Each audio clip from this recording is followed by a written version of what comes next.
This is Honor 200, and today I'll show how you can fix hacked system issues on this device. So in the beginning, I recommend that you launch the Google Play Store, make sure to sign in of course, then tap at your profile picture, go into the Play Protect and perform the harmful app scan. If this option will find any harmful apps, it will also help you to, uninstall them.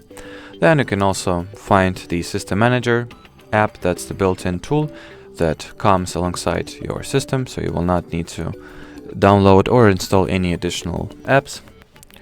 Now go into the virus scan and see if you will, if this tool will list any viruses or security threats, and if it will, you can just terminate them, follow the instructions you'll see on your screen.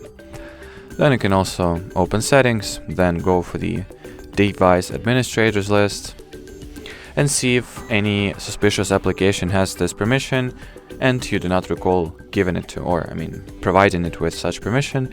And if it is true, what I want you to do is to deactivate the permission in question like that and then uninstall the suspicious app right afterwards.